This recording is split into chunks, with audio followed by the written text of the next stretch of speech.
All right. So my question is, when you go from, say, your English class to your math class to your science class to your CTE class, what connections do you make between those classes? What I make between that is my life experiences and stuff like how I can relate to it and how I can understand and apply it to whatever we're doing in the future.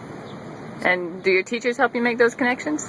Some do, like Ms. Vaughn, for example. She helps me understand how to do math, and she tells me how to apply it for my living, like, you know, how to do insurance and stuff like that. From class to class, the connections I can make are just the listening, and like each teacher seems to want the same thing, and just to be able to listen and get all your work done on time. And so through class to class, I can learn all those things and be prepared for future things.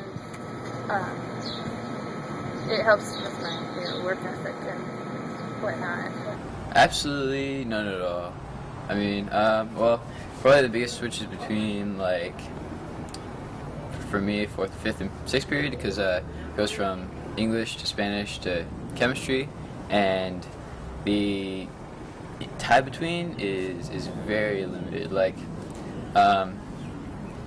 well, we don't really get an opportunity to, like, really use any mathematics or chemistry in English, and that's kind of just the nature of the subject. But like, for me, it would be a lot easier if I were able to actually, like, use mathematics outside of the mathematics classroom. Like some of the stuff that we do in chemistry really may tie into math somewhat, but ultimately, like, the concepts I'm learning in math are not related at all to chemistry or biology. And then the structure of the day too is also a really important thing, because if I go into, for instance, Spanish class, then there's a very structured day, but then I go into English class and we'll be doing something that I wasn't aware of, and it's not really the same. So I guess, like, I really have to really adjust my, like, learning strategies for each class. So when I go into Spanish, I know what I'm supposed to do, and then I'll have, like, a pretty straightforward plan of action. But, like, then I go into English, and then I kind of have to adjust on the fly, and I'm not really sure what I'm supposed to be learning. There were some things that I saw somewhere between them, like my maths and science classes, because they use the same general equations. And then with English and history, I was able to make connections with reading and actual historic events and kind of piece them together.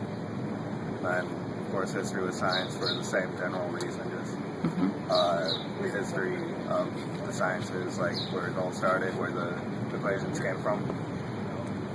And did your teachers do things to help you make those connections, or did you just have to kind of do that on your own?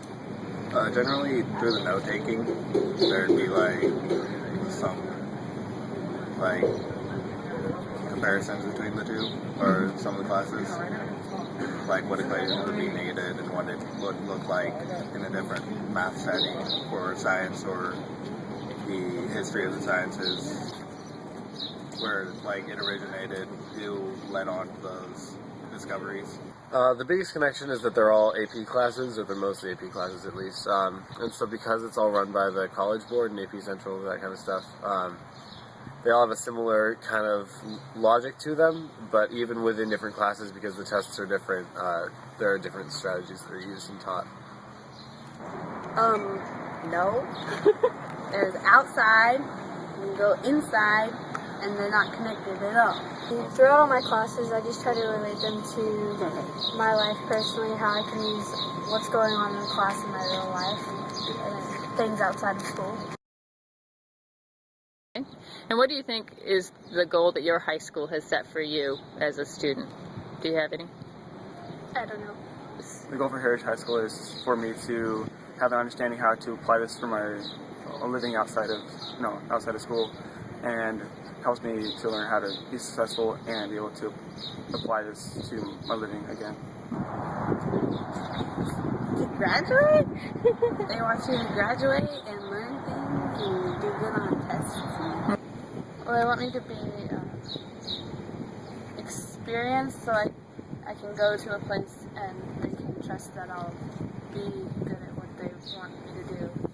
And like, I'm in orchestra, I'm a violin player, and a lot of what I do in there can really help me in the future with finding jobs and just having a good life.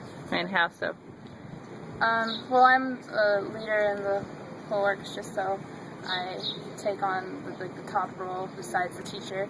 So I'm basically learning how to teach, and that will help me a lot. And I've been asked to be in the Clark Orchestra just because of he knows the leader just knows I'm really committed to what I'm doing in that class, and it will show in when I'm there in his class. Probably to make it in life, be successful, really obtain the goals that you're setting for yourself throughout your years, whatever they might be.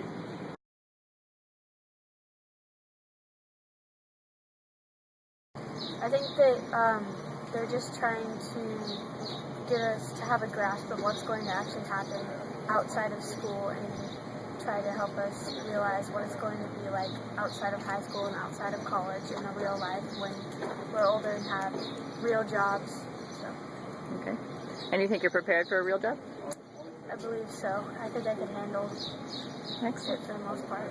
I don't think that they're preparing me to be a 21st century citizen. Right now, I think the way that my high school is structured, there's no technology integration, there's no integration of my interests. I'm not preparing to do anything different from what my parents prepared to do, and yet the workforce that I'm thinking I'm going to enter is completely different.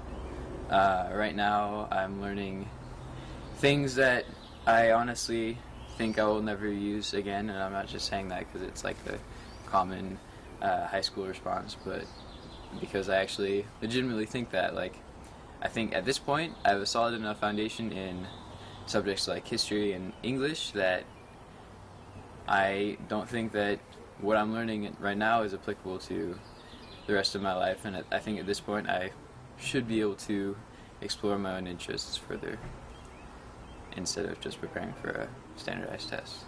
Basically, they're teaching us how to, like, on the computer, they do computer works and stuff, and they're teaching us how to apply that, because in work businesses, for example, it teaches you how to do all these different things on technology for the computers. I'm not.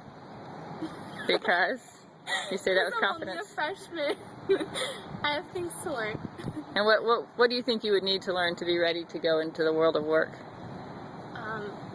Probably a little bit more math and work on my spelling. My school has Project Lead the Way, which is a big engineering and science kind of program. The class I'm in right now is Principles of Engineering, and it's probably the most education that's going to prepare me for the future that I've had, other than just strict academics. And what about it is going to prepare you? We've learned how to do sorts of teamwork and stuff that are consistent and applicable to other sorts of projects. And we've done other things like being able to work with computers and robotics that are coming and emerging into the modern world and becoming commercially available and that kind of thing. So in Principles of Engineering, our teacher views us much more as independent than in other classes. Instead of saying, this is the concept we're trying to work on, here are some strategies that you might want to use to do it, he'll just give us a problem, like a build project or something like that, and say, go find a solution. And it's really nice because you can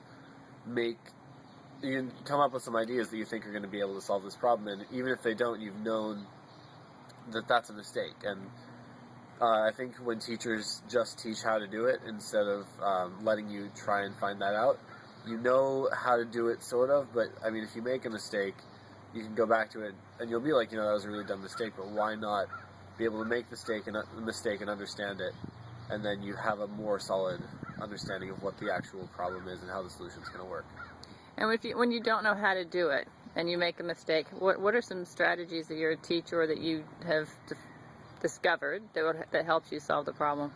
We'll do some, we have computers available in the classroom, and so we're able to research if we need to. Obviously that's not available everywhere, but we can ask him specific questions, and if it's a question that's not like, how do we solve this problem? If it's something that we've formulated out and we have a specific idea that we need clarified, he'll help us out with that.